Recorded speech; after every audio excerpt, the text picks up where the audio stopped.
இந்த மீட்டிங்காக ஜெபித்து கொண்டிருந்த போது கர்த்தர் சிந்தையிலே கொண்டு வந்த ஒரு வார்த்தையை நான் சொல்லி ஒரு சில காரியங்களை நாம் தேவ சமூகத்திலிருந்து தியானித்து ஜெபிக்க போகிறோம்.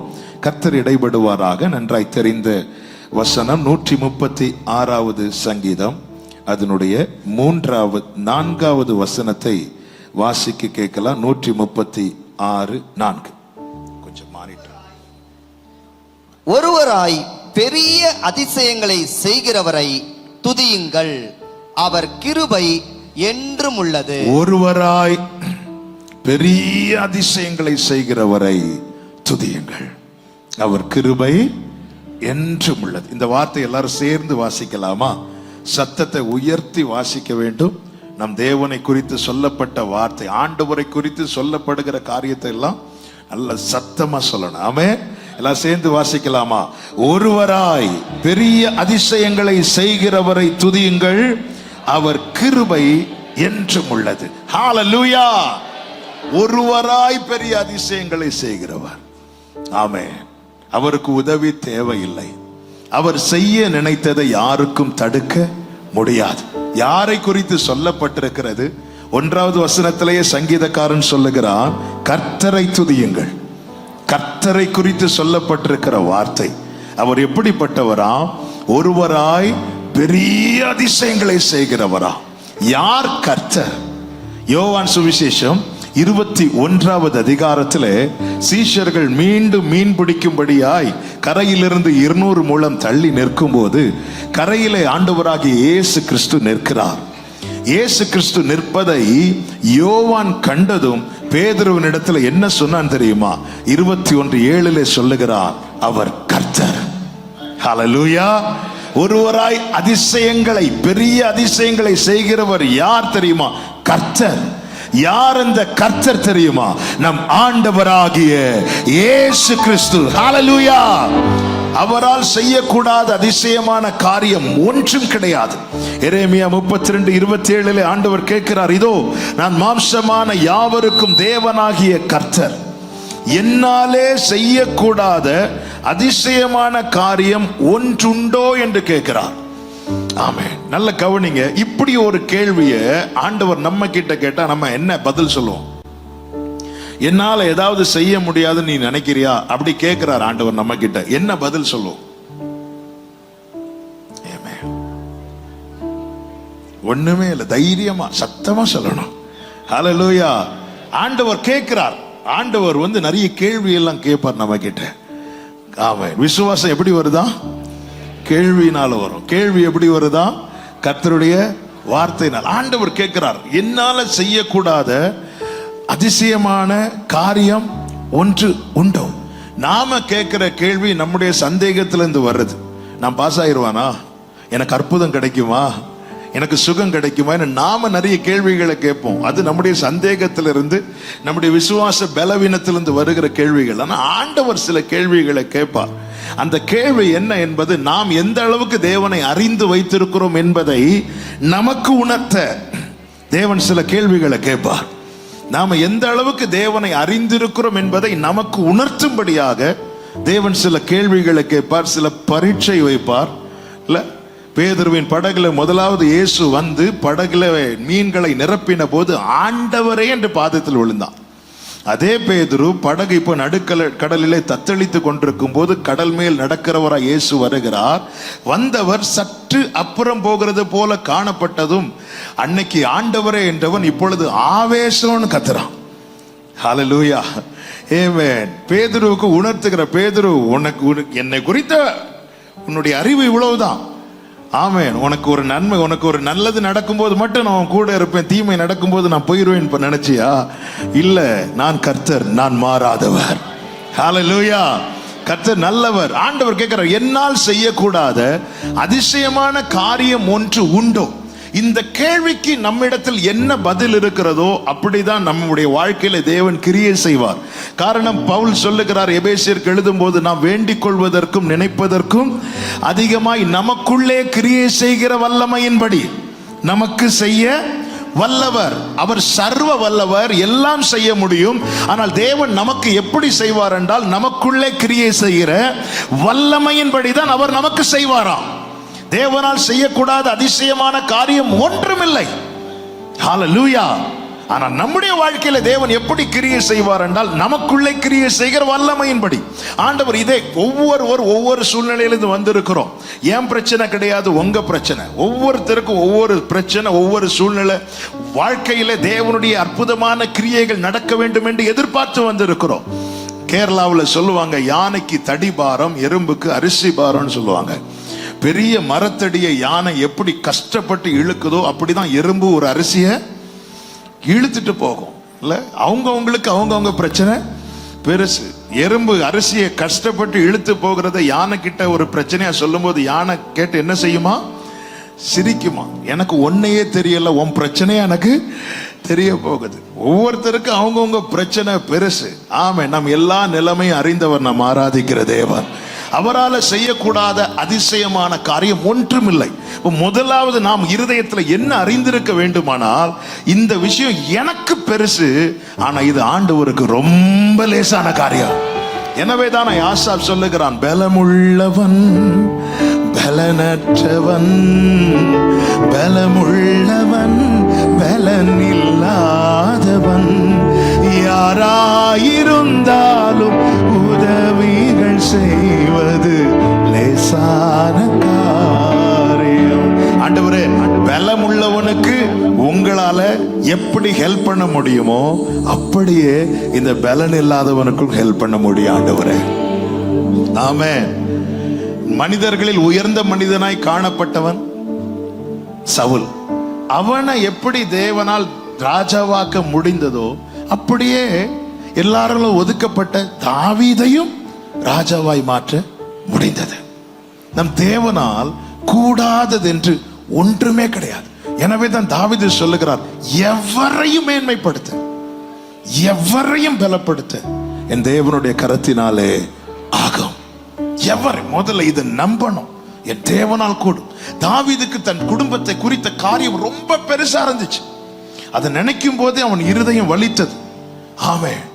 ஆனால் அவன் இருதயத்தை மனதில் அந்த பாரத்தை வைத்துக் கொண்டு தேவ சமூகத்தில் காணப்படுகிறான். கர்த்தர் நாத்தான் தீர்க்கதரிசியை குறித்து சொல்லுகிறார், தாவீதே, கர்த்தர் உனக்கு ஒரு வீட்டை கட்டுவார், உன் பையன் சர்ச்சை கட்டுவான். சவுலையும் அவன் குடும்பத்தையும் விட்டு விலக்கினது போல உன் பிள்ளைகளை விட்டு நான் கிருபையை விலக்க மாட்டேன். தப்பு பண்ணு நான் தண்டிப்பேன், ஆனா கிருபையை விலக்க மாட்டேன் என்று குடும்பத்தை குறித்த காரியங்கள் அடுத்தடுத்து சொல்லிக் கொண்டிருக்கும் போது தாவீது சொல்றார், ஆண்டவரே, நான் ஏமாத்துறேன் ஆண்டவரே, என் வீடு ஏமாத்துறோம், இது எங்களுக்கு ரொம்ப பெரிய விஷயம் ஆண்டவரே சொல்லிவிட்டு அடுத்த வார்த்தை சொல்லுகிறார், ஆனா இது உம்முடைய பார்வைக்கு கொஞ்சமா இருக்கு. ஆமே, என் வாழ்க்கையில இனி ஒரு அற்புதம் நடந்தால்தான் இனி அடுத்த காரியத்துக்கு என்னால போக முடியும். இனி நான் என் லைஃப்ல அடுத்த ஸ்டெப் எடுத்து வைக்கணும்னா இனி எனக்கு ஒரு அற்புதம் நடக்கணும். இது எனக்கு பெரிய விஷயம். எதுங்க அற்புதம்? நமக்கு செய்ய முடியாதது, நம்முடைய புத்திக்கு அப்பாற்பட்ட ஒரு செயல் நடப்பதுதான் அற்புதம். இனி ஒரு அதிசயம் நடந்தால் மட்டுமே இனி என்னால் அடுத்த ஸ்டெப் எடுத்து வைக்க முடியும். இது தேவை. ஆனா அதே நேரத்தில் ஒரு தேவ பிள்ளை புரிந்து கொள்ள வேண்டும், இது உம்முடைய பார்வைக்கு கொஞ்சமா இருக்கு. ஆமே. எத்தனை பேர் என் வாழ்க்கையில இனி ஒரு அற்புதம் நடந்தே ஆகணும்னு எதிர்பார்த்து வந்திருக்கிறீங்க? அப்படியே உங்க கையை உயர்த்தி காட்டுங்க பார்க்கலாம். ஆமே.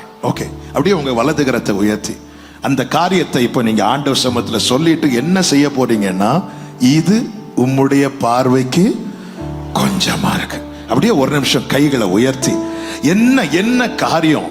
ஆமென். அது உங்களுக்கு ஒரு பெரிய தேவையா இருந்துச்சுல்ல, பெரிய பர்வதமே நீ ஏமாத்துற, செருபாபேலுக்கு முன்பாக சமபூமியாவாய். உங்க காரியத்தை இப்ப சொல்லிட்டு விசுவாசத்தோடு சொல்லுங்க ஆண்டவரை பார்த்து, இது உம்முடைய பார்வைக்கு கொஞ்சமா இருக்கு. கொஞ்சம், இது லேசான காரியம் ஆண்டவரே, இது எனக்கு பெருசு, இது எந்த மனுஷனுக்கு முடியாதது, யார் வாசலை போய் தட்டினாலும் நடக்காத காரியம். ஹல்லேலூயா. ஆனால் இது உம்முடைய பார்வைக்கு கொஞ்சமா இருக்கு. ஆமென். எப்பவுமே நமக்கு தேவை பெருசா இருந்தாலும் தேவ சமூகத்தில் போய் நிற்கும் போது நம் தேவன் பெரியவர் என்பதை மறந்து விடக்கூடாது. ஹல்லேலூயா. சத்துரு தடையாய் நிற்கிற பெரிய பர்வதத்தை காட்டிலும் கிருபை நிறைந்த செருபாபேல் கையில் இருக்கிற ஒரு கல் வல்லமை உள்ளது.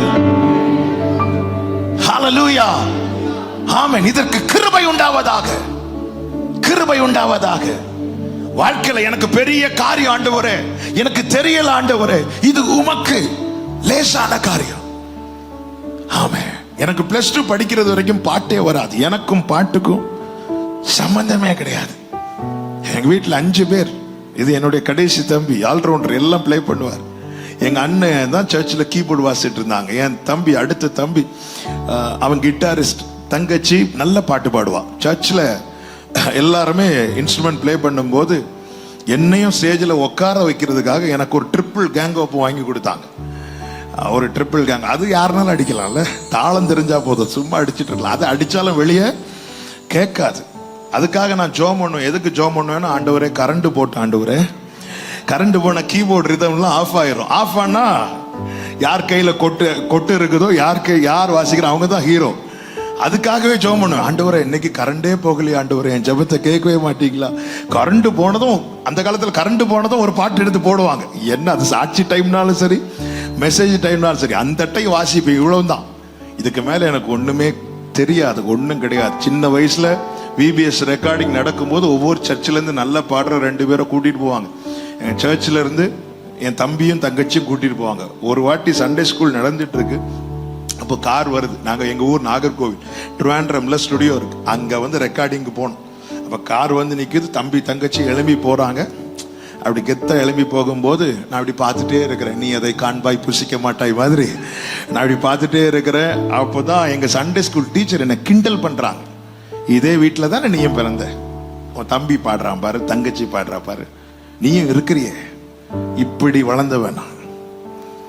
நான் +2 படிக்கும்போது எங்கள் அண்ணனுக்கு சிங்கப்பூரில் வேலை கிடைக்கிது. அவங்கள ஃப்ளைட் ஏற்றி விடுறதுக்காக ட்ரிவாண்ட்ரம் ஏர்போர்ட்டில் நிற்கும் போது எங்கள் அண்ணனுடைய நண்பர் ஒருத்தர் கேட்குறார், ஆமாம் இதுவரை சர்ச்சில் நீ கீபோர்டு வாசிட்டு இருந்த, இனி நீ போக போகிற, தம்பி கிட்டார் வாசிக்கிறான், தங்கச்சி பாட்டு பாடுறா, கடைசி தம்பி ரிதம்லாம் ப்ளே பண்ணுறான், அடுத்து யார் கீபோர்டு வாசிக்க போகிறாங்க? அதுதான் ஒரு பெரிய கொஸ்டின். அப்போ அந்த நண்பர் கேட்குறாரு, ஆமாம் அவன் கிட்டார் வாசிக்கிறான், இவன் பாட்டு பாடுறா, அவன் ரிதம் ப்ளே பண்ணுறான், என்ன காட்டி கேட்குறாரு, இவனுக்கு என்ன தெரியும்? அப்போ இல்லை, இவன் வாசிட மாட்டான், எனக்கு தெரியாது, ஒண்ணுமே தெரியாது, ஒண்ணுமே தெரியாது. நானும் ஜாலியா தெரியாதுன்னு தான் சொல்லிட்டு இருந்தேன். அப்பொழுது அந்த நண்பர், எல்லாரும் நிக்கிறாங்க, என் பக்கத்துல வந்து என் காதுல ஒரு வார்த்தை சொன்னார். என்ன சொன்னார்னா, இந்த ஃபேமிலியில நீ பிறந்து வேஸ்ட் அப்படின்னார். அவ்வளவுதான். ஒருத்தங்க உடைகிறதுக்கு 1 வருஷம்லாம் தேவை கிடையாது. இந்த வார்த்தை கேட்டதும் அப்படி உடைச்சிட்டேன். என் மனநிலை எப்படி இருந்ததுன்னா, செத்துடலாம் போல இருந்துச்சு. அவன் என் பயன்படுகிற 5 பிள்ளைகள் 4 பிள்ளைங்க நல்லா வளர்றாங்க, நல்லா பயன்படுறாங்க. ஒண்ணுமே எதுக்குமே உதவாம, எதுக்குமே லாயக்கு இல்லாம அதே வீட்டுல நான் வளர்ந்துட்டு இருக்கிறேன். அப்படி ஒட்டஞ்சு அழனும் போல இருந்துச்சு. நேரம் எங்க வீட்டுக்கு வந்தோம். எங்க வீடு கீழே, மேல சர்ச். நேரம் எங்க அம்மாட்ட சொன்னேன், அம்மா நான் சர்ச்சில் படுக்கிறேன் சொல்லிட்டு நைட்டு 12 o'clock நேரம் மேல போய் கதவெல்லாம் அடைச்சிட்டு நேரம் ஸ்டேஜில் பார்க்குறேன். அப்போ ஒரு கீபோர்டு இருந்துச்சு, அதை தூக்கி ஃப்ரெண்ட்ல வச்சுட்டு ஓன அழ ஆரம்பிச்சேன். ஏங்கி ஏங்கி அழுது, ஏங்கி ஏங்கி அழுது. நான் வேஸ்ட் ஆண்டவரே, நான் வேஸ்ட் ஆண்டவரே, இப்படி சொல்லி சொல்லி அழுறேன். அழுதுட்டு கடைசியில் ஆண்டவர்கிட்ட என்ன சொன்னேன், ஆண்டவரே நீர் வறண்ட நிலத்தை நீரூற்றாக்க உங்களால முடியும். இதை நான் கேட்டிருக்கிறேன், நான் படிச்சிருக்கிறேன். அப்படி உங்களுக்கு முடியும்னா இந்த ஜான் சாமையும் பாட வைக்க உங்களுக்கு முடியும் சொல்லிட்டு எனக்கு பாட சொல்லித்தாங்கன்னு தான் கேட்டேன். அவர் என்ன பாட்டே எழுத வச்சாரு. ஹல்லேலூயா, ஹல்லேலூயா. எங்க சர்ச்சில் அதுக்கப்புறமா நான் தான் கீபோர்ட் ப்ளே பண்ணேன், கிட்டார் ப்ளே பண்ணேன். என்னுடைய 5வது வால்யூம் தான் அழகான கண்கள். ஃபர்ஸ்ட் 4 வால்யூமுக்கும் நானே மியூசிக் பண்ணேன். ஆண்டவர் கிருபை செய்தார். நான் எதுக்கு இதை சொல்றேன்னா, இது எனக்கு பெருசா இருந்துச்சு, ஆனா அவருக்கு இது ஒரு விஷயமே கிடையாது. நம் தேவன் பெரியவர். வலது கரத்தை உயர்த்தி சொல்லுங்க பார்க்கலாம், என் இயேசு பெரியவர். ஆமென். மரியாள்கிட்ட ஆண்டவர் சொல்றாங்க, மரியாள் இடத்துல ஆண்டவர் சொல்றாங்க, ஏய் இப்படி உன்னிடத்தில் பிறக்க போகிறது பரிசுத்தமாயிருக்கும், அவருக்கு இயேசுன்னு பெயர் வைப்பாயாக. ஒரு பக்கம் பயங்கர ஆச்சரியமா இருந்தாலும் மரியாள் சொல்றாங்க, இது எப்படி ஆகும்? நான் புருஷனை அறியனே, இது சாத்தியமே இல்லையேன்னு சொல்லும் போது தூதன் சொல்றார், தேவனால் கூடாத காரியம் ஒன்றுமே இல்லை. நல்லா புரிஞ்சுக்கோங்க. நாம் ஒரு காரியத்தை இது என் வாழ்க்கையில நடக்காது நடக்காது நடக்காதுன்னு சொல்லும் அதே வேளையில நாம் இன்னொன்றையும் சொல்லி கொண்டிருக்கிறோம். என்ன சொல்லி கொண்டிருக்கிறோம் தெரியுமா? இத தேவனால செய்ய முடியாதுன்னு சொல்றோம். இது என் வாழ்க்கையில நடக்காது, இது அவ்வளவுதான், இது என் வாழ்க்கையில நடக்காதுன்னு சொல்லுகிற அதே நேரத்துல நாம் இன்னொன்றையும் கன்ஃபஸ் பண்ணிட்டு இருக்கிறோம். என்ன தெரியுமா? இது தேவனால் முடியாது முடியாதுன்னு சொல்லிட்டு இருக்கிறோம். என்னால் முடியாது உண்மைதான், ஆனா என் தேவனால் கூடும். என் தேவனால் கூடாதது ஒன்றுமில்லை. இது எப்படி ஆகும் என்ற கேள்விக்கு பரலோகம் கொடுத்த பதில் தான் தேவனால் கூடாதது ஒன்றுமில்லை. தாவீதுனுடைய பார்வையை பார்த்தீங்களா? இது எனக்கு பெருசு ஆண்டவரே, வெகு தூரத்து செய்தியை நான் பார்ப்பேனானே எனக்கு தெரியாது. வெகு தூரத்து செய்தி, நாளைக்கு என் தலைமுறை இப்படி நிக்கிறத நான் பார்ப்பேனான்னு கூட எனக்கு தெரியாது. என்னுடைய நாட்கள் நிழலை போல போகிறது, அவ்வளவுதான். நான் எவ்வளவு நிலையற்றவன் என்பதை உணரும்படி என் நாட்களை எண்ணும் அறிவை தாரும் என்று கேட்டவன் தாவீது. என் பிள்ளைங்க நாளைக்கு நிக்கிறத நான் பார்ப்பேனான்னு கூட தெரியாது. இது வெகு தூரத்து செய்தி, இது பெரிய விஷயம். ஆனால் இது உம்முடைய பார்வைக்கு கொஞ்சமா இருக்குது. காரணம், தாவீது தன் எல்லா தேவைகளை விடவும் தன் தேவனை பெரியவராய் பார்த்தார். எனவேதான் கோலியாத்தை ஃபேஸ் பண்ண முடிந்தது, சிங்கத்தை ஃபேஸ் பண்ண முடிந்தது, கரடியை ஃபேஸ் பண்ண முடிந்தது. என் எல்லா பிரச்சனைகளை விட, என் எல்லா தேவைகளை விட, என் எல்லா சூழ்நிலைகளை விட, எனக்கு விரோதமாக எழும்புகிற சத்துருக்களை விட என் தேவன் பெரியவர் என்று சொல்லுகிறவர்கள் நல்ல கரங்களை தட்டி ஆமென். அவர் பெரியவர், நீ பெரியவர், அற்புதங்கள் செய்பவர், உம்மை போல யாரும் இல்லை, உம்மை போல யாரும் இல்லை. நீ பெரியவர், அற்புதங்கள் செய்பவர், உம்மை போல யாரும் இல்லை, உம்மை போல யாரும் இல்லை. நீ பெரியவர், அற்புதங்கள் செய்பவர், உம்மை போல யாரும் இல்லை, உம்மை போல யாரும் இல்லை. நீ பெரியவர், அற்புதங்கள் செய்பவர், உம்மை போல யாரும் இல்லை, உம்மை போல யாரும் இல்லை. ஆண்டவர் மோசே கொண்டு சொன்னார். உபாகமம் 7:19, உபாகமம் 7வது அதிகாரம், அதனுடைய 19வது அதிகாரம் 19வது வசனம்.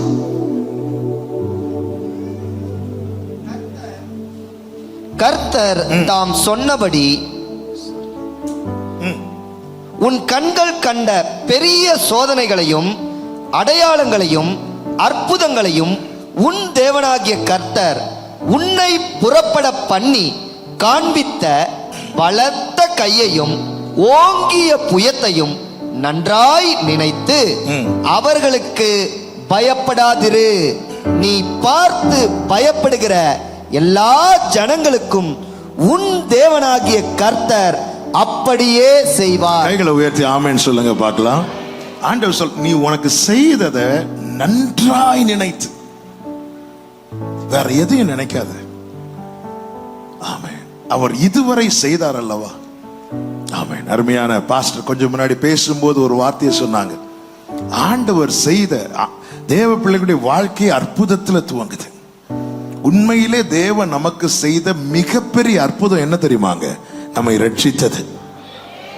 எனக்கு தேவன் செய்த அற்புதத்திலேயே பிரதான அற்புதம் என்னை ரட்சித்ததுன்னு சொல்றவங்க மாத்திரம் வலது கரத்தை உயர்த்தி ஆமென் சொல்லுங்க பார்க்கலாம். என்னங்க, பயங்கரமான குழியில் இருந்து தூக்கி எடுத்தார். அவன் மரண வாசலில் இருந்து தூக்கி எடுத்தார். பாதாள வல்லமையில் இருந்து தூக்கி எடுத்தார்.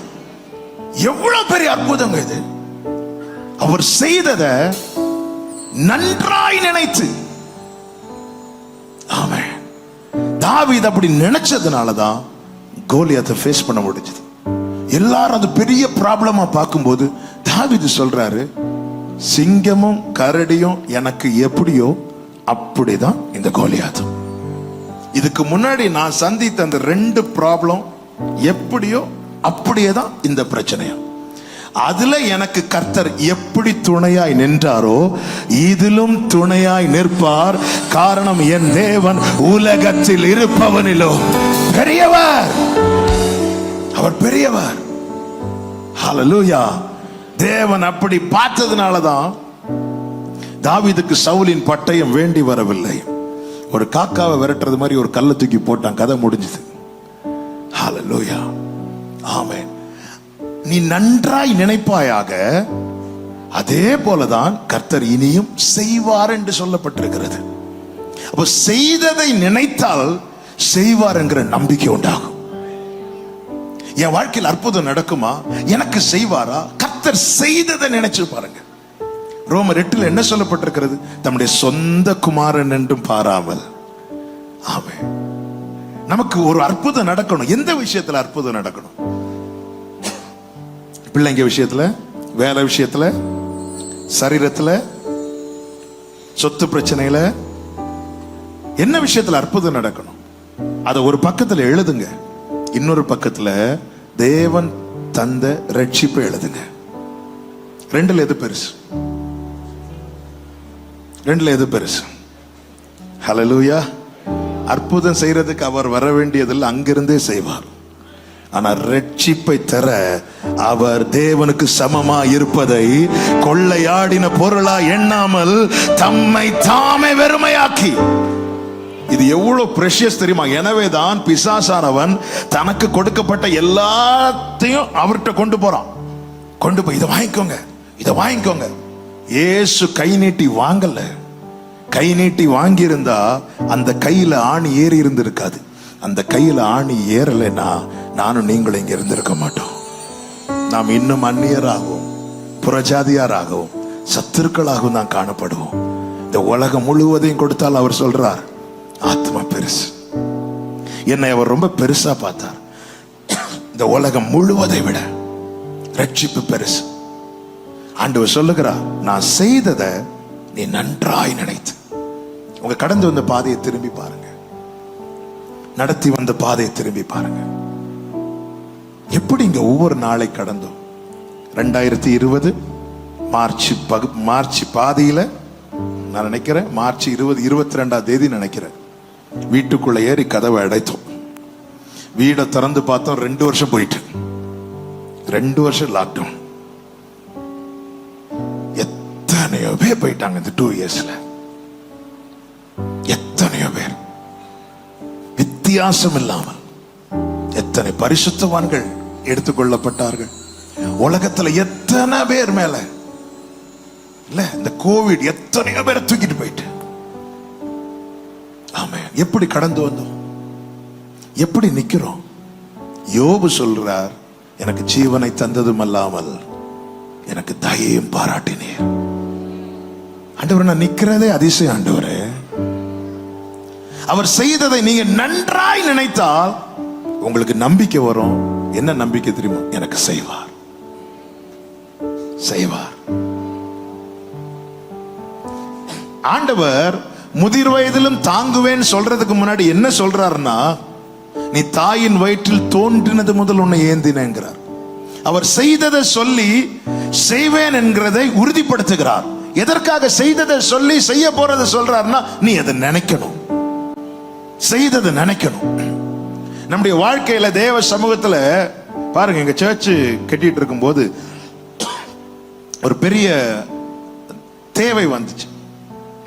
தேவை வந்த போது நான் ஆண்டவர்கிட்ட சொல்றேன், ஆண்டவர் இன்னைக்கு நான் ஈவினிங், நான் நினைக்கிறேன் இன்னைக்கு ஈவினிங் போய் தேவ சமூகத்துல போயிருந்து நல்லா அழணும், நல்லா இந்த தேவை சந்திக்கப்பட அழணும்னு சொல்லிட்டு ஒரு 2017 டிசம்பர் மாதம் கடைசி சனிக்கிழமை எங்க சர்ச் மேல போய் உக்காந்து, பெரிய தேவை அந்த அடுத்த வாரத்துல சந்திக்கணும், போய் ஆண்டவர்கிட்ட சொல்லி ஆண்டவர்கிட்ட அழுது கேட்கணும் சொல்லிட்டு போய் தேவ சமூகத்தில் ஆண்டவருடைய பாதத்தில் போய் உக்காந்து அழலான்னு சொல்லிட்டு மேலே போய் வந்து உக்காந்து அழலான்னு போய் உக்காந்தா ஆண்டவர் வாயில பாட்டு போட்டு ஃபாதர் பெக்மன்ஸ் அவர்களுடைய ஒரு பாடலை போட்டு பாட வைக்கிறாங்க.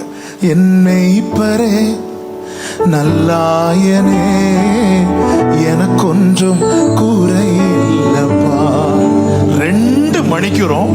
இப்படி இப்படி பாடிட்டே இருக்கிறேன். நான் எனக்குள்ள இன்னொரு சத்தம், நான் சொல்லிட்டு இருக்கிறேன், ஏய் நைட் 8 o'clock அந்த டைம் 8 மணிக்கு பிரைஸ் அண்ட் வர்ஷிப், 8 மணிக்கு பிரைஸ் அண்ட் வர்ஷிப் நடத்த போனோம். நீ இதை பாடிட்டே இருக்க, உன் தேவையை சொல்லி கேளு, தேவையை சொல்லி கேளுன்னு நான் தேவையை சொல்லலான்னு வரும்போது, என் மேய்ப்பரே நல்லாயனே எனக்கு ஒன்றும் குறை இல்லப்பா.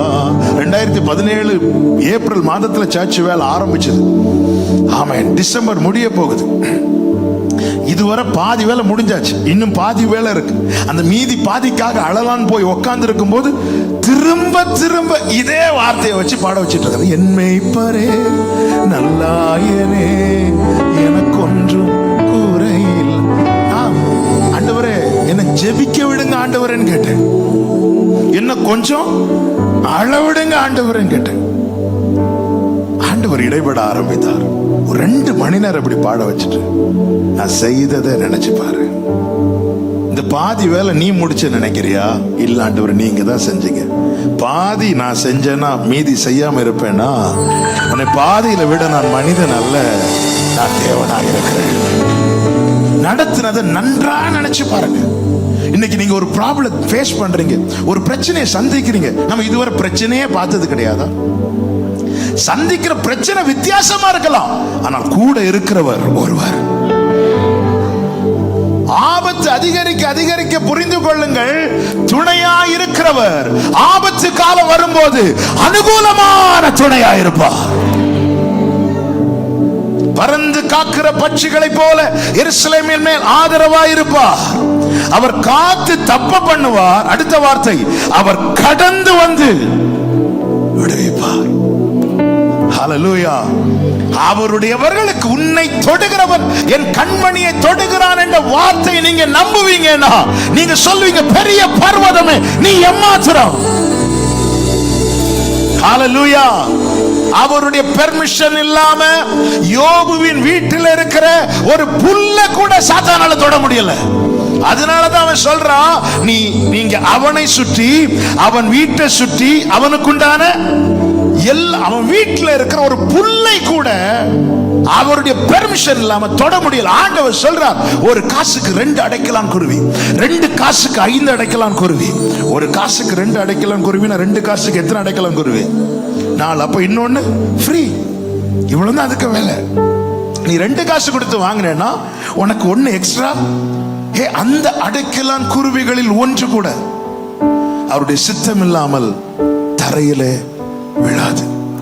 சொல்லிட்டு சொல்றார், அநேகம் அடைக்கலான் குருவிகளை பார்க்கலாம் நீங்க விசேஷித்தவர்கள் அல்லவா.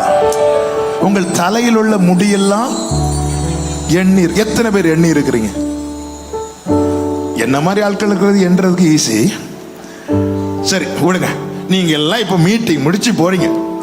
போகும்போது இதை தூத்து பெருக்குவாங்கல்ல, அப்ப என்ன கிடைக்கும்?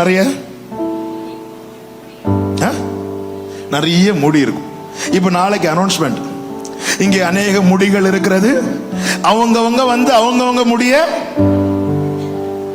எடுத்துட்டு போங்கன்னு சொன்னா நமக்கு தெரியுமாங்க? நான் எதுக்கு சொல்றேன்னா, நமக்கே நம்மளை பத்தி தெரியாது, ஆனா அவர் ஆராய்ந்து அறிந்திருக்கிறார். யாரும் அறியாத என்னை நன்றாயறிந்து தேடி வந்த நல்ல நேசரே. யாரும் அறியாத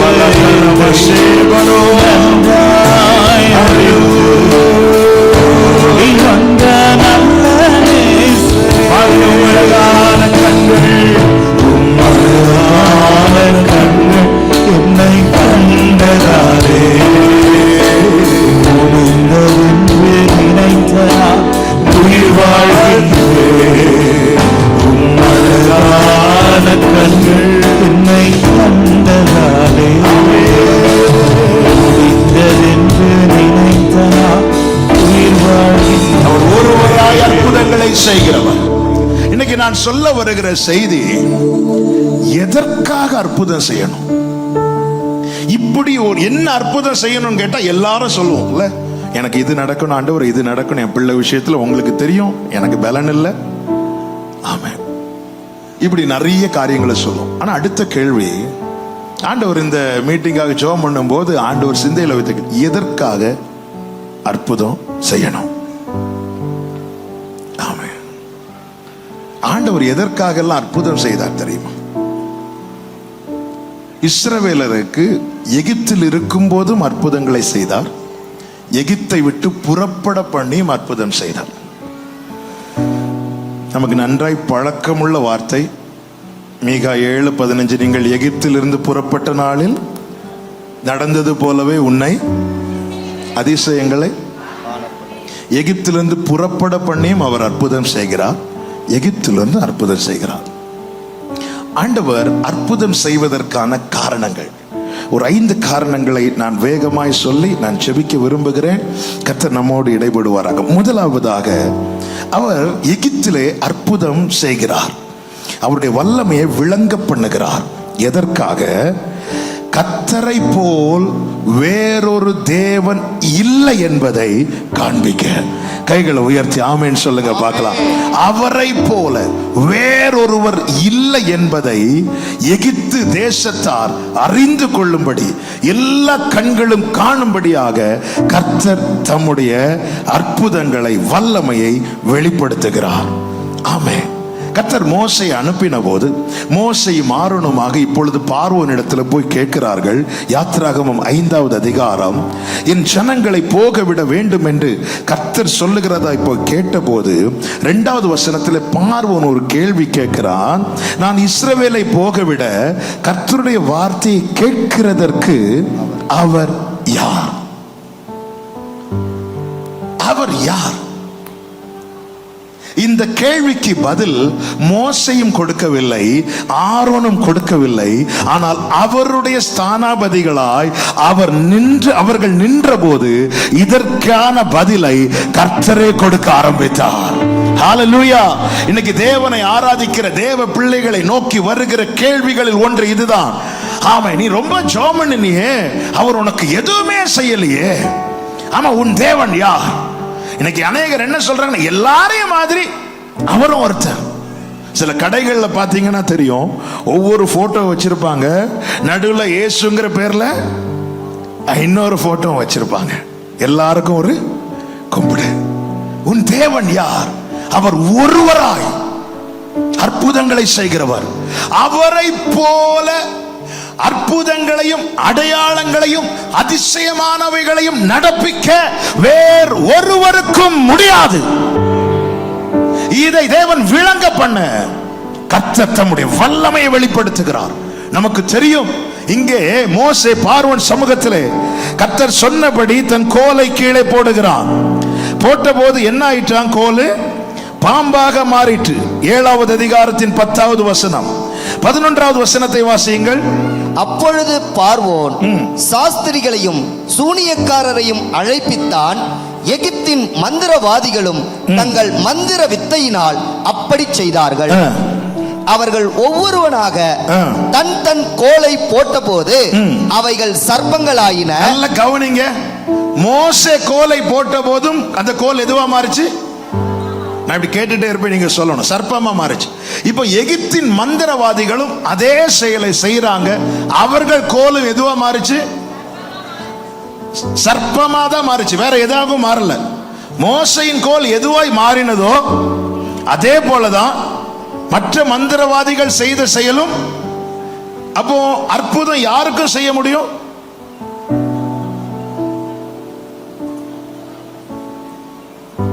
அற்புதம் யாருக்கும் செய்ய முடியும்? என்ன அமைதியாயிட்டீங்க?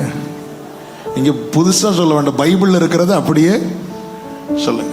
போன செய்தியில கேட்டோம்ல, அன்னைக்கு இஸ்ரவேல் பார்வோன் பிடியில இருக்கிறாங்கன்னா இன்னைக்கு சபை, இன்னைக்கு ஜனங்களை யார் டார்கெட் பண்றா? அற்புதம் யாருக்கும் செய்ய முடியும்? நல்லா புரிஞ்சுக்கோங்க, இயேசு இருக்கிற இடத்துல அற்புதம் நடக்கும். அதே வேளையில அற்புதங்கள் நடக்கிற இடத்துல எல்லாம் இயேசு இருக்க மாட்டார். இந்த கடைசி காலத்துல கூடுமானால் தெரிந்து கொள்ளப்பட்டவர்களையும் வஞ்சிக்கப்படத்தக்க அநேக அடையாளங்களையும் அற்புதங்களையும் செய்வான். எனவேதான் சபை எதுல தெளிவா இருக்கணும்? கொஞ்சம் முன்னாடி பாஸ்டர் ராஸ்பான் அவர்கள் சொன்னார்கள் அல்லவா, வார்த்தை. சத்தியத்தையும் அறிவீர்கள், சத்தியம் உங்களை விடுதலையாக்கும். இப்போ அடுத்த கேள்வி, ஆண்டவரே அந்த கோல்கள் சர்ப்பமாய் மாற ஏன் அலோவ் பண்ணீங்க ஆண்டவரே? தேவன் அனுமதிக்காம அணு கூட அசையாது. அவர் கர்த்தர், கர்த்தத்துவம் அவர் தோளில் இருக்கிறது. கர்த்தர் என்ற வார்த்தையின் சரியான அர்த்தம் என்றால் சர்வத்தையும் ஆளுகிறவர். எல்லாமே அவர் கண்ட்ரோல்ல இருக்கிறது. எல்லா அதிகாரங்களும் அவருக்கு கீழ் இருக்கிறது. ஆமென். ஆண்டவர் இங்கே ப்ரூவ் பண்றார். என்ன ப்ரூவ் பண்றார் நமக்கு தெரியும். மோசையின் கோல் சர்ப்பமாய் மாறிற்று, மற்ற மந்திரவாதிகள் போட்ட கோலும் சர்ப்பமாய் மாறிற்று. ஆனால் மோசையின் கோல் மற்ற எல்லா கோல்களையும் விழுங்கிட்டு கடைசியில பார்த்தா ஒரே ஒரு கோல் மட்டும்தான் நிக்குது. அது யார் போட்ட கோல்? கர்த்தருடைய வார்த்தையின்படி மோசே போட்ட கோல். எதற்கு இந்த வார்த்தையை சொல்லுகிறேன் தெரியுமா? பிரசங்கி 3:14 சொல்லப்பட்டிருக்கிறது, தேவன் செய்வது எதுவோ அது என்றைக்கும் நிலைக்கும் என்பதை அறிந்திருக்கிறேன். இவங்களை போய் பாருங்க, அவங்கள போய் பாருங்க, இன்னார் எல்லாம் நடக்கும். 2 நாள் நல்லா இருக்கும், 3 நாள் நல்லா இருக்கும். எதற்காக இப்படி ஒரு கேம்ப் வைத்து, எதற்காக உங்களை வரவழைத்து, எதற்காக தேவ சமூகத்தில் அமர வைத்து இந்த வார்த்தைகளை கேட்க பண்ணி கொண்டிருக்கிறார் என்றால், நம்முடைய வாழ்க்கையில எந்த ஒரு காரியமானாலும் சரி அது நிலைக்கணும்னா அதுல தேவன் கிரியை செய்யணும். தேவன் செய்வது எதுவோ அது நிலைக்கும். மீதி எல்லாம் கண்கட்டு வித்தை. பார்க்க நல்லா இருக்கும், கேட்க நல்லா இருக்கும், போய் பார்த்தா காணாது. அவருடைய வல்லமைக்கு முன்பாக வேற எந்த வல்லமைக்கும் நிற்க முடியாது. ஆண்டவர் தண்ணீரை இரத்தமாய் மாற்றின போது பார்வோனின் மந்திரவாதிகளும் தண்ணீரை இரத்தமா மாற்றுறாங்க. அவங்களும் அப்படியே செய்யறாங்க. ஆண்டவர் தவளை மோசையை கொண்டு மோசே தவளையை வரவழைத்த போது பார்வோனுடைய மந்திரவாதிகளும் தவளையை வரவழைக்கிறாங்க.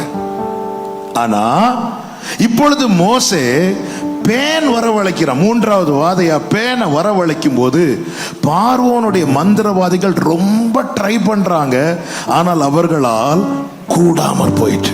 இப்ப என்னுடைய கேள்வி, தவளை பெருசா பேன் பெருசா? சிலர்கிட்ட இருக்க பேன் தவளை விட, நான் பொதுவா கேட்கிறேன், தவளை பெருசா பேன் பெருசா? சத்தமா சொல்லுங்க. தவளைய வரவழைக்க முடிஞ்சவங்களுக்கு பேனை வரவழைக்க முடியுமா முடியாதா? ஏன் முடியல?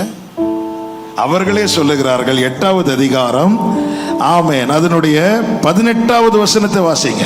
மந்திரவாதிகளும் தங்கள் மந்திர வித்தையினால் பேன்களை பிறப்பிக்கும்படி பிரயத்தனம் செய்தார்கள். செய்தும் அவர்களால் கூடாமற் போயிற்று. பேன்கள் மனிதர் மேலும் மிருக ஜீவன்கள் மேலும் இருந்தது. அப்பொழுது மந்திரவாதிகள் பார்வோனை நோக்கி இது தேவனுடைய விரல். கைகளை உயர்த்தி சத்தம் ஆமென் சொல்லுங்க பார்க்கலாம். ஹalleluya. மந்திரவாதிகளால் கூடாமற் போயிட்டுனா தேவன் எதை காட்ட ஆரம்பிச்சிட்டார்? விரல காட்ட ஆரம்பிச்சிட்டார்ல. ஒருத்தங்களை பார்த்து நம்ம எந்த விரல காட்டுவோம்? ஒருத்தங்க செய்யறது நமக்கு பிடிக்கலன்னா எந்த விரல காட்டுவோம்? மந்திரவாதிங்க எதை பார்த்துட்டாங்க? இங்க இருந்து அவர் மோசை கொண்டு செஞ்சிட்டு இருக்கும் போது இடையில சுண்டலி மாதிரி கொஞ்சம் மந்திரவாதிங்க நின்று ஒவ்வொன்னா செஞ்சிட்டு இருக்காங்க. ஆண்டவர் ஆரம்பத்துல விட்டாரு, அப்புறமா விரல காட்டினார். எந்த விரல காட்டியிருப்பாரு? ஒருத்தங்க செய்யறது நமக்கு பிடிக்கல, என்ன எந்த விரல காட்டுவோம்? தொலைச்சிருவேன். இல்ல, நான் எதுக்கு சொல்றேன்னா, நம் தேவனை போல் வேறொரு தேவன் இல்லை. அவருடைய ஒரு விரலை காட்டினாலே மந்திரவாதிக்கு நிக்க முடியாது. யாக்கோபே, உனக்கு விரோதமான மந்திரவாதம் இல்லை. இஸ்ரவேலே, உனக்கு விரோதமான குறி சொல்லுதல் இல்லை. ஹalleluya, ஹalleluya, ஆமென், ஹalleluya. கர்த்தர் நமக்கு வாக்கு தந்திருக்கிறது விரல் அல்ல, ஓங்கும் புயம். ஆமென், ஹalleluya. ஓங்கு புயம். என் கை அவனோடு உறுதியா இருக்கும். நான் ஒரு நாள் இதை மெடிடேட் பண்றேன். எங்க ஒரு கல்லு பட்டு இவ்வளோ பெரிய மலை மாதிரி நிக்கிற மனுஷன் கீழே விழுவானா? அப்போ அவன் கீழே விழணும்னா அந்த கல்லு அவ்வளோ ஃபோர்ஸ் அவன் மேல போய் அடிச்சிருக்கணும். அந்த அளவுக்கு அடிக்கிற அளவுக்கு தாவீதுனுடைய கைக்கு பவர் இருக்குதா? அப்பதான் ஆண்டவர் இந்த வார்த்தையை கொண்டு வந்தார், என் கை அவனோடு உறுதியா இருக்கும், என் புயம் அவனை பலப்படுது. எல்லாரும் பார்க்கும்போது தாவீது தான் கரெக்டா கரைக்கிட்டு இருக்கிறான். தாவீதுக்கு தன்னை குறித்து தெரியும், அதனாலதான் எக்ஸ்ட்ரா 4 கல்லு எடுத்தான். ஆனா குறி வைத்தது தாவீது அல்ல, தாவீதுடைய தேவன் குறி வைத்ததுனால ஹல்லேலூயா ஒரு கல்லு மிஸ் ஆகல. ஹல்லேலூயா. எல்லாரும் பார்க்கும்போது மோசே தான் கோலை நீட்டிட்டு இருக்கிறான். ஆனா கோல் நீட்டினதுனால கடல் பிளக்கல்ல, கர்த்தர் ஒரு காற்றை அனுப்பினார். ஆமென். நம் தேவன் பெரியவர், நீ பெரியவர். பாடுங்க, அற்புதங்கள் செய்பவர். கைகளை உயர்த்தி, உம்மை போல யாரும் இல்லை, உம்மை போல யாரும் இல்லை. பெரியவர், அற்புதங்கள் செய்பவர். உம்மை போல யாரும் இல்லை, உம்மை போல யாரும் இல்லை. இந்த வார்த்தைகளை வைத்து ஜெபம் பண்ணிட்டு இருக்கும்போது ஆண்டவர் இன்னொரு வார்த்தையை சிந்தையில கொண்டு வந்தார். பாருங்க, 450 பாகாலின் தீர்க்கதரிசிகள் காலையிலிருந்து ஈவினிங் வர ஆமென் பைபிள் அவங்க பாகாலின் நாமத்தை சொல்லி கூப்பிட்டார்கள். ஆமென். குதித்து ஆடினார்கள், உரத்த சத்தமாய் கூப்பிட்டார்கள், ரத்தம் வடியும் மட்டும் தங்களை கீறி கொண்டார்கள். இவ்வளவு செய்யறாங்க. எலியா சும்மா நின்றுட்டு இருக்கிறான். பாகால் ஏன்னு கூட கேட்கல, ஏன்னு கூட கேட்கல. நாமத்தை சொல்லி கூப்பிடுறாங்க, உரத்த சத்தமா கூப்பிடுறாங்க, குதித்து ஆடுறாங்க, ரத்தம் வடிய மட்டும் தங்களை கீறி கொள்றாங்க, ஏன்னு கூட கேட்கல. ஆனா எலியா வந்து ஒரு ஜெபம் பண்ணார். அந்த ஜெபத்தை நான் எண்ணினேன், மொத்தம் 40 வார்த்தைகள். மொத்தமே 40. கொஞ்சம் முன்ன பின்ன இருக்கும், மேக்ஸ்ல கொஞ்சம் வீக். ஒவ்வொரு வார்த்தையா எண்ணி பார்த்தா 400 பக்கம்லாம் போகல, மொத்தமே 40 வார்த்தைகள் சொல்லிட்டு கடைசியில என்னை கேட்டருளும், என்னை கேட்டருளும் சொல்லி முடிந்ததும் மேல இருந்து அக்கினி இறங்குச்சு. ஹல்லேலூயா. எதுக்கு இதை சொல்றேன்னா, பாகாலை வணங்குகிறவன் செய்கிற அத்தனை வழிபாட்டை விட கர்த்தருக்கு முன்பாக நிற்கிறவன் செய்கிற ஒரு சின்ன ஜெபம் வல்லமை உள்ளது. ஆமென். நாம் யாரை ஆராதிக்கிறோம்? ஹல்லேலூயா. அதனால தான் சில பரிசுத்தவான்களை பார்த்திருக்கிறீங்களா, அவங்க படுக்கையில் இருப்பாங்க, அவங்களுக்கு எழும்பி இருக்க கூட முடியாது. ஆனா அவங்க கிட்ட யாரையாவது ஜெபம் பண்ண கொண்டு வந்தா ஸ்தோத்திரம் சொல்லி அவங்க மேல கை வைப்பாங்க, அவங்க எழும்பி போயிடுவாங்க. நாகர்கோயில்ல நாங்க ஊழியத்துக்கு வந்த ஆரம்பத்துல நான் போய், எனக்கு அப்போ 2 வயசு, எங்க அப்பா 87வது வருஷத்துல அங்க சார்ஜ் எடுக்கிறாங்க. அங்க ஊழியத்துக்கு வந்து ஆரம்பிக்கும் போது பயங்கரமான போராட்டத்துல 12 மாசம் படுத்த படுக்கையில இருந்தாங்க. 12 மாசம் சாத்தான் டைரக்டா சவால் விட்டான். இந்த இடத்துல நான் யாரையும் இதுவரை ஊழியம் செய்ய விட்டது கிடையாது, ஒன்னே விட மாட்டேன், நீயும் போக போறேன். 12 மாசம் படுத்த படுக்கை. அந்த நேரத்துல யாராவது சிக்கா இருந்தாங்கன்னா, ரொம்ப பலவீனமா இருக்கிறவங்க எல்லாம் ஜெபம் பண்ண கொண்டு வருவாங்க. அப்பாவால எழும்பி இருக்க கூட முடியாது, ஆனா படுக்கையில இருந்தே ஜெபம் பண்ணுவாங்க. ஆமென். அற்புதம் நடக்கும், அதிசயம் நடக்கும். ஆமென். தேவ பிள்ளைகளை, உங்களுடைய ஜெபத்தினுடைய வல்லமையை நீங்க புரிஞ்சுக்கணும். ஐயோ, அவங்க எப்படி பண்றாங்க பாரு, அவங்க என்ன பலி செலுத்துறாங்க, என்ன யாகம் பண்றாங்க, எப்படி பண்றாங்க. ஆமென். நாம் ஆராதிக்கிற தேவன் உண்மையாய் தம்மை நோக்கி கூப்பிடுகிற யாவருக்கு சமீபமா இருக்கிறவர்.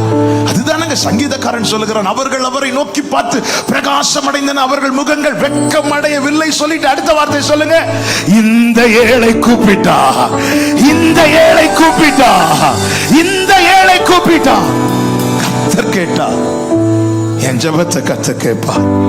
பைபிள் சொல்லுது, கூப்பிடும் காக்கை குஞ்சுக்கு கூட ஆகாரத்தை சவதரித்து கொடுப்பாராம், ப்ரிப்பேர் பண்ணி கொடுப்பாராம். எவ்வளவு நல்ல தேவன் அவர், எவ்வளவு பெரியவரோ அவ்வளவு நல்ல தேவன். ஹalleluya. அவருடைய வல்லமையை போல் வேறொரு வல்லமை இல்லை. இதை நிரூபிக்க கர்த்தர் அற்புதம் செய்கிறார். இரண்டாவது பாருங்க, அவர் எதற்காக அற்புதம் செய்கிறார்.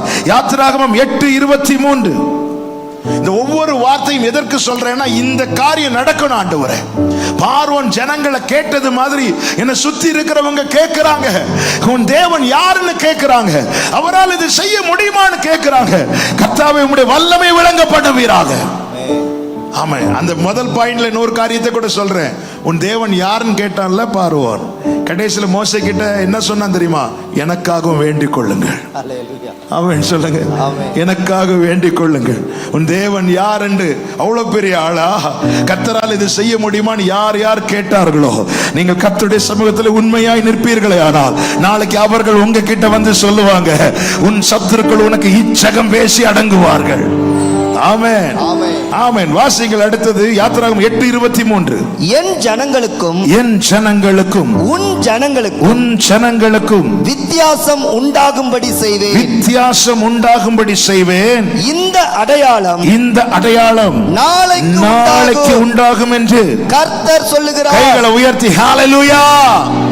வித்தியாசத்தை உண்டு பண்ண அவருடைய ஜனங்கள் வித்தியாசமானவர்கள் என்றும் விசேஷித்தவர்கள் என்றும், அவர்களுடைய கண்மலை அவர்களை விட்டு விலகாதவர் என்றும் மற்றவர்கள் அறிந்து கொள்ளும்படியாய் தேவன் அடையாளங்களை செய்கிறார், அற்புதங்களை செய்கிறார். அது செய்வதற்கான நாளையும் கர்த்தர் குறித்திருக்கிறார்.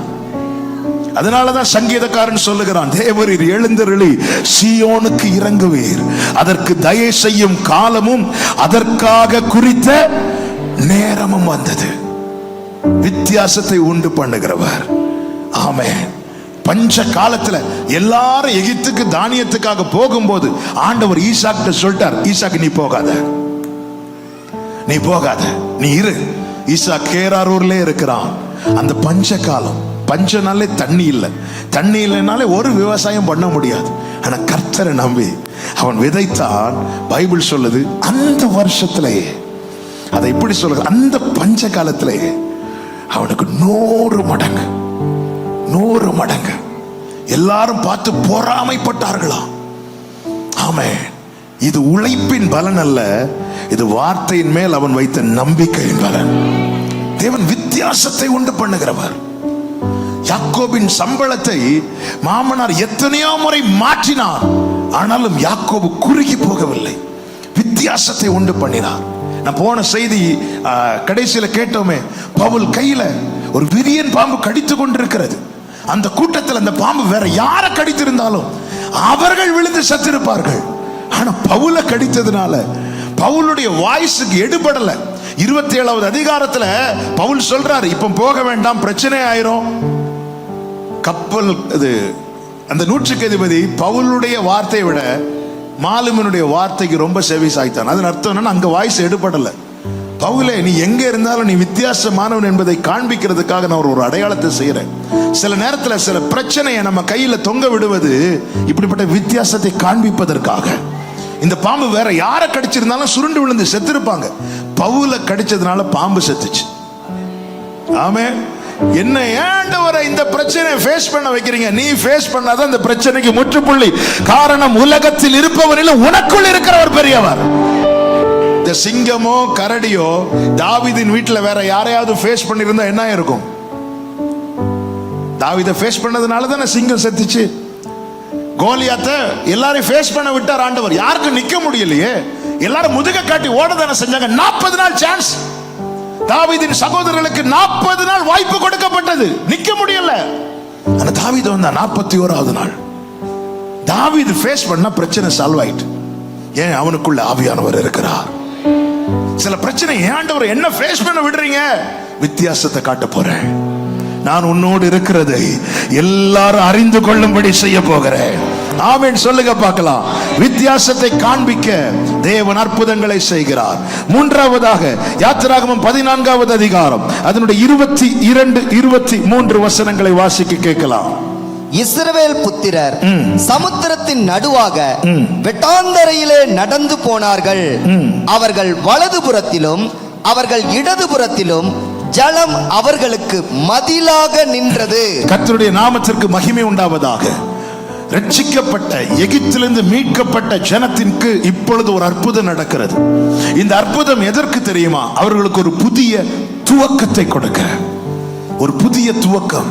எனவேதான் மீகாவை கொண்டு ஆவியானவர் எழுதுகிறார், நீங்கள் எகிப்திலிருந்து புறப்பட்ட நாளில் நடந்தது போலவே.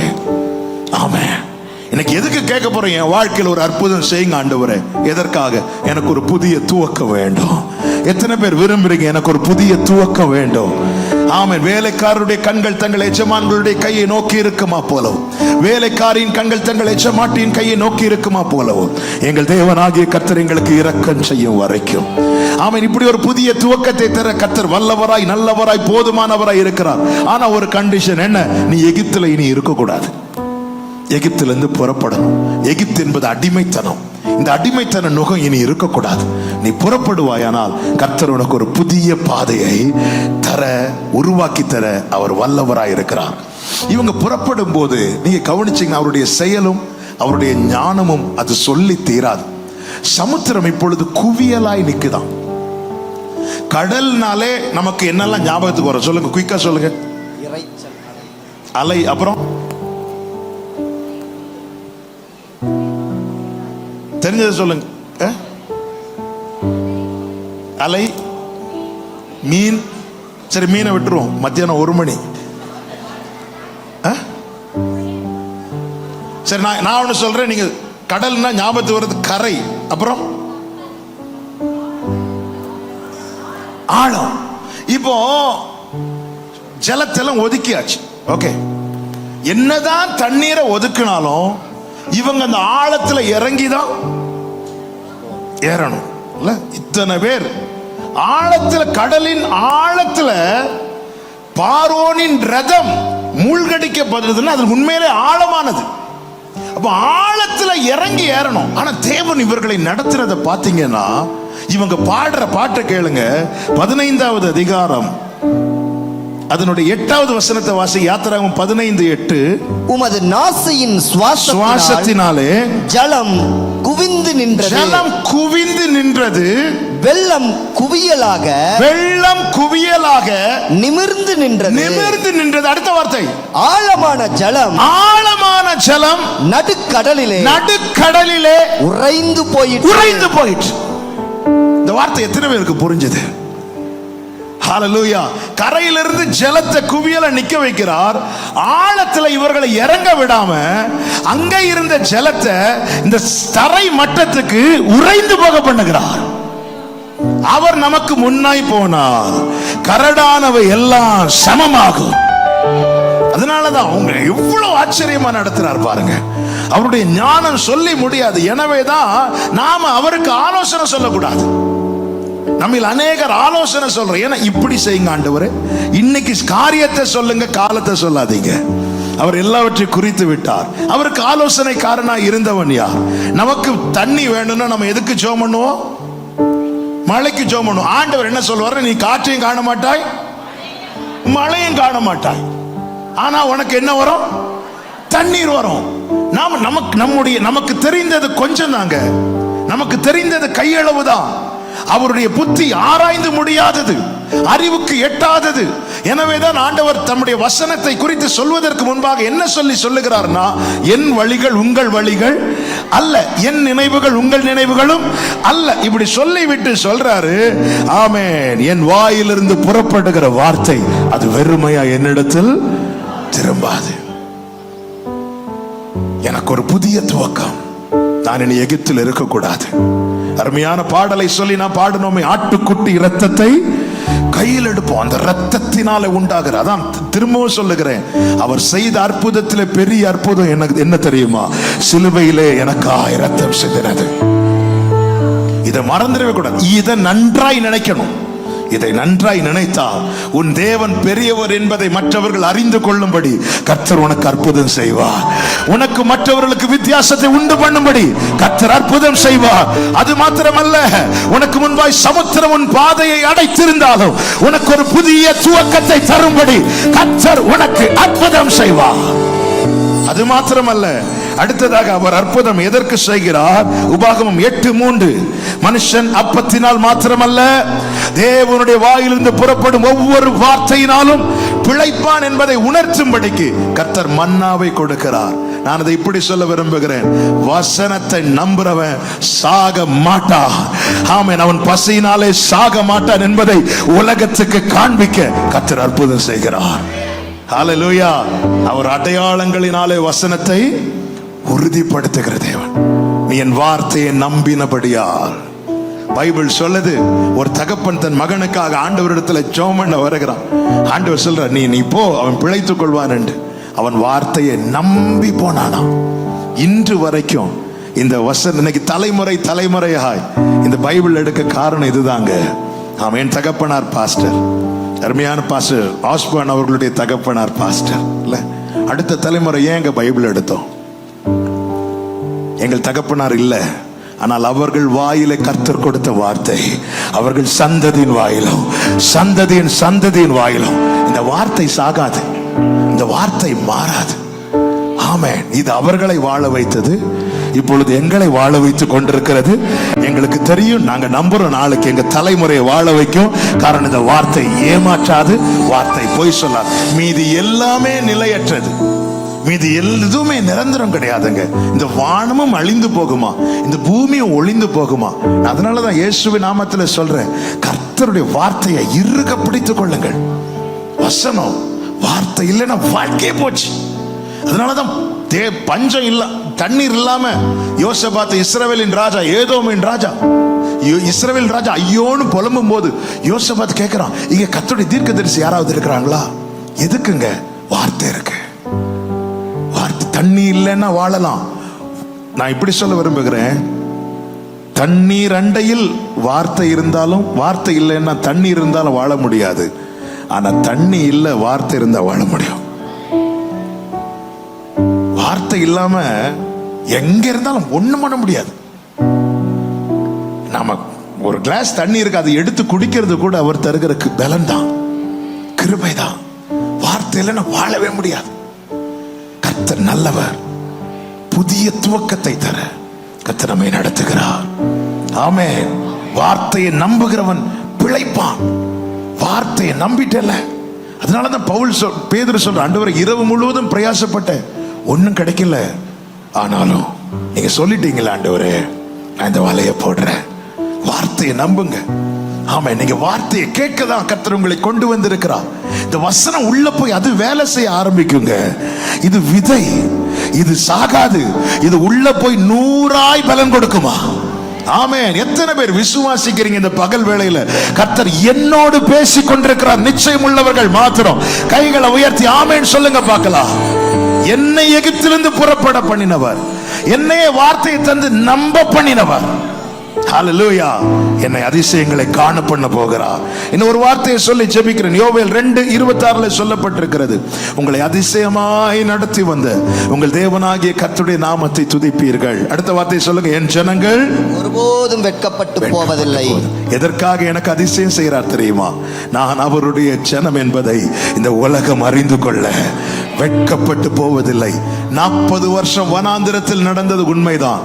ஆனால் சாப்பாடு இல்லாமலோ, வஸ்திரம் இல்லாமலோ, தண்ணீர் இல்லாமலோ அவர்களில் ஒரு மிருகம் கூட சாகவில்லை. ஆனால் வனாந்திரத்தில் அநேகர் மடிந்தார்கள். யாரென்றால் எகிப்துக்கு திரும்பினவர்கள், மேக ஸ்தம்பத்தை விட்டு விலகினவர்கள். ஆனால் அந்த கூட்டத்தில் 6 லட்சம் புருஷர்கள், அவர்களுடைய மனைவி பிள்ளைகள் ஏறக்குறைய 20-30 லட்சம் பேர். அதுல ஒரு ஆளு கூட, ஏன் ஒரு மிருகம் கூட சாப்பாடு இல்லாமலோ தண்ணி இல்லாமலோ சாகல. ஏன் தெரியுமா? வனாந்திரத்தில் அவர்கள் தனிமை அல்ல, மேக ஸ்தம்பத்திலும் அக்கினி ஸ்தம்பத்திலும் கர்த்தர் கூட இருந்தார். ஹல்லேலூயா. வேண்டியதை தருவார், வேண்டும் மட்டும் தருவார். ஆமென். அவர் அற்புதங்களை அடையாளங்களை செய்கிறவர். அவரை நம்பினவர்கள் இதுவரை வெட்கப்படவில்லை, இனியும் வெட்கப்பட்டு போக விட மாட்டார். ஒன்றை மட்டும் புரிந்து கொள்ளுங்கள், இதையெல்லாம் செய்ய நம் தேவனால் மட்டுமே கூடும்.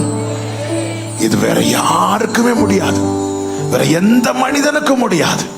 பார்வோன் அற்புதங்களை செய்வான், ஆனா நிலைக்காது. நிலைக்காது. உணர்ச்சி வசப்படுத்துவான், நிலைக்காது. அதெல்லாம் காணாமலே போயிடும். கொஞ்ச நேரம் அது கண்ணுக்கு தெரியும், காணாமலே போயிடும். ஆனா கர்த்தர் செய்வது மட்டும்தான் நிற்கும். நம்முடைய வாழ்க்கையில கர்த்தர் செயல்பட விரும்புகிறார். கர்த்தர் நமக்கு ஒரு புதிய துவக்கத்தை தர விரும்புகிறார். நம் தேவன் பெரியவர் என்பதை உணர்ந்து கொள்ளுங்கள்.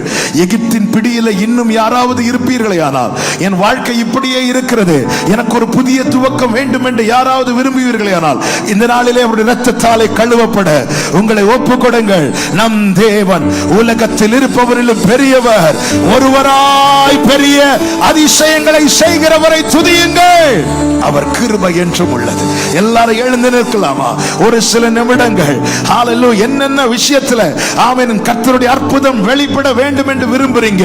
எதற்காக வெளிப்படணும்? எத்தனை பேர் விரும்புறீங்க? ஆண்டவரே, உன் தேவன் யார் என்று கேட்டவங்களுக்கு உம்முடைய வல்லமை பதிலாகட்டும் ஆண்டவரே. உம்முடைய அற்புத அடையாளங்கள் பதிலாகட்டும் ஆண்டவரே. ஹalleluya. ஆண்டவரே, என் ஜனத்துக்கு ஆண்டவரே, உன் ஜனத்துக்கு வித்தியாசத்தை உண்டு பண்ணுவேன் சொன்னீங்களேப்பா. நான் உங்களை நம்பிதான் ஆண்டவரே இருக்கிறேன். ஹalleluya. ஆகாது என்று தள்ளின கல்லை தலைக்கல்லாய் மாற்றி எல்லா கண்களையும் ஆச்சரியப்பட வைத்தவரே, நான் உம்முடையவன், நான் உம்முடையவள் என்பதை அறிந்து கொள்ளும்படி என் வாழ்க்கையில் ஒரு அற்புதத்தை செய்வீராக. எங்கே போவதென்று தெரியாமல் சிவந்த சமுத்திரத்துக்கு முன்பாக இஸ்ரவேலர் நின்றது போல ஆண்டவர் எல்லாம் அடைக்கப்பட்ட சூழ்நிலையில் நிற்கிற ஆண்டவரே, நீர் அவர்களுக்கு ஒரு புதிய துவக்கத்தை கொடுக்கும்படி ஒரு காற்றை அனுப்பி சமுத்திரத்தை குவியலாய் நிறுத்தினவரே, என் வாழ்க்கையில் ஒரு அற்புதம் செய்யுங்க ஆண்டவரே. ஹalleluya.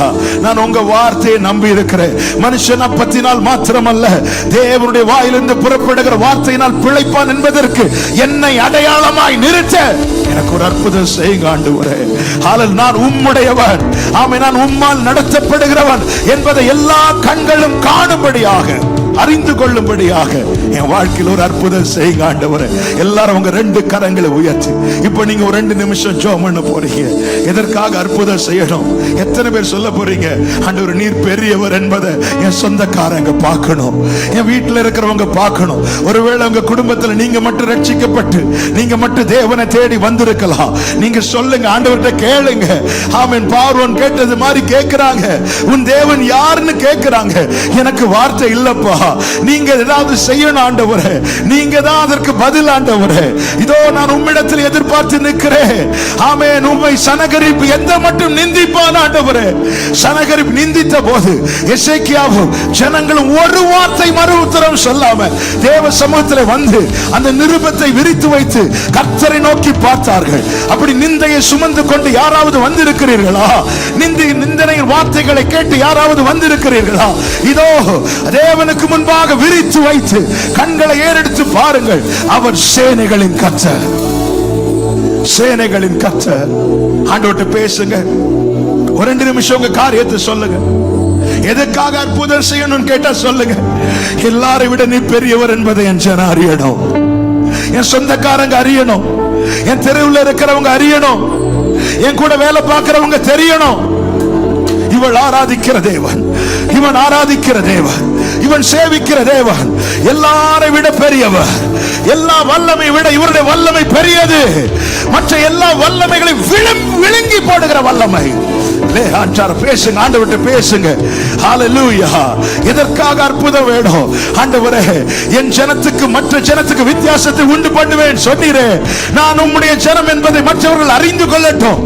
என்னை எல்லாரும் விசாரிப்பார் என்று சீயோன் சொல்றாங்க.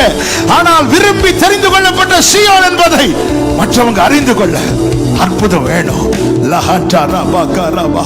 பேசுங்க, ஆண்டவரோடு இடைபடுங்க, ஆண்டவரோடு பேசுங்க. உன் வாயை விரிவாய் தர நான் அதை நிரப்புவேன். கேளுங்க ஆண்டவரிடத்துல, கதறுங்க ஆண்டவரிடத்துல.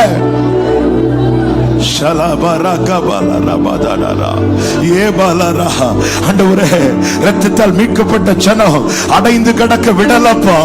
தடையாய் நின்ற சிவந்த சமுத்திரத்தை குவியலா எழுப்பி அதிலே அவர்களுக்கு ஒரு வாசலை திறந்து கொடுத்தது போல ஆண்டவர் இந்த 3 நாள் கேம்புக்கு நான் வந்திருக்கிறேன். ஆண்டவர் அடைக்கப்பட்ட சூழ்நிலையில் வாழ்க்கை இருப்பதை நீ பார்க்கிறீர். எனக்கு இங்கிருந்து போகும்போது எனக்கு ஒரு புதிய துவக்கம் வேண்டும் ஆண்டவரே. அப்படி யாராவது இருக்கிறீங்கன்னா உங்கள் கரங்களை உயர்த்தி ஆண்டவரிடத்துல கேளுங்க.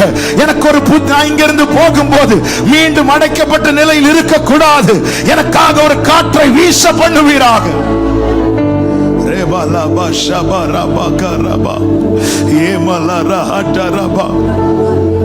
மனுஷன் அப்பத்தினால் மாத்திரமல்ல, தேவனுடைய வாயிலிருந்து புறப்படுகிற ஒவ்வொரு வார்த்தையினால் உங்க வார்த்தையை நம்பி இருக்கிறேன். உங்க வார்த்தையை நம்பி இருக்கிறேன். Thank you father.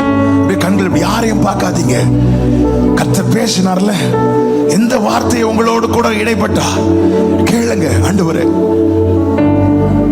நான் உம்மால் நடத்தப்படுகிறவள், நான் உம்மால் நடத்தப்படுகிறவன் என்பதை மற்றவங்க சொல்லட்டும். ஆண்டவரே, மற்றவங்க சொல்லட்டும். ஆமென். இதை பிடிக்க முடியுமா முடியாதா என்ற கேள்வியோடு வேவு பார்க்கிறவங்க ராகா வீட்டுக்கு போன போது ராகவ் சொன்ன வார்த்தை என்ன தெரியுமா? உங்க தேவனை குறித்த காரியம் எங்க ஜனங்கள்லாம் சோர்ந்து போயிட்டாங்க.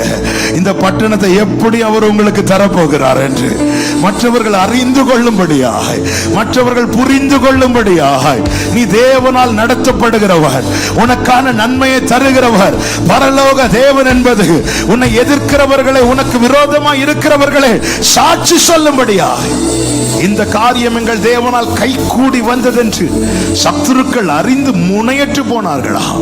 ஹல்லேலூயா. அப்பா, உங்களை நம்பி இருக்கிற ஆண்டவரே, நீர் பெரியவர், அற்புதங்கள் செய்பவர், உம்மை போல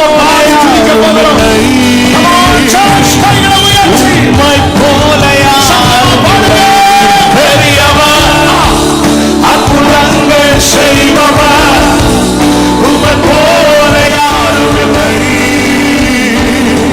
உம்மை போல யாரும் இல்லை. நீ பெரியவர், அற்புதங்கள் செய்பவர், உம்மை போல யாரும் இல்லை, உம்மை போல யாரும் இல்லை. பெரியவர், அற்புதங்கள்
செய்பவர், அதிசயமானவைகளை நடப்பிக்கிறவர், ஆச்சரியமானவர்.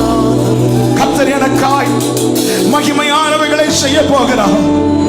கர்த்தர் எனக்கு மகிமையானவைகளை செய்ய போகிறார். வல்லமையுடையவர் எனக்கு மகிமையானவைகளை செய்ய போகிறார். எத்தனை பேர் விசுவாசிக்கிறீங்க? ஆர்ப்பரிப்போடு கரங்களை தட்டி தேவனுக்கு மகிமை.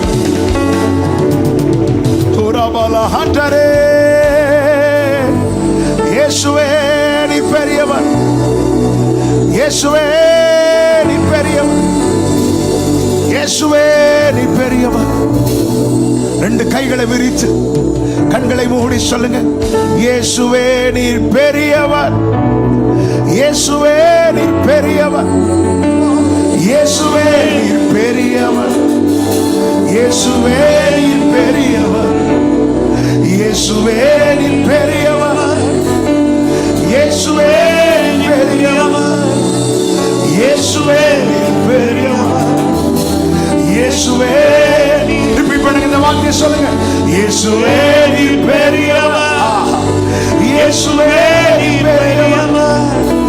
கர்த்தருடைய வலதுகரம் உயர்ந்திருக்கிறது, கர்த்தருடைய வலதுகரம் பராக்கிரமம் செய்கிறது. ஓ இயேசுவே நீர் பெரியவர், இயேசுவே நீர் பெரியவர், இயேசுவே நீர் பெரியவர், இயேசுவே இயேசுவே இயேசுவே நீர் பெரியவர், இயேசுவே நீர் பெரியவர், இயேசுவே இயேசுவே. ஹalleluya, ஹalleluya, ஹalleluya. ஓ ஜீசஸ், கர்த்தர் இங்கிருந்து அனுப்பும் போது மீண்டும் நான் முடங்கி கிடக்கிறவனாய் அல்ல, கர்த்தர் எனக்காய் திறந்த அந்த புதிய பாதையிலே நான் பயணிப்பேன் என்று விசுவாசத்தோடு நல்ல கரங்களை தட்டி ஹalleluya, ஹalleluya, ஹalleluya, ஹalleluya. நீ பெரியவர்.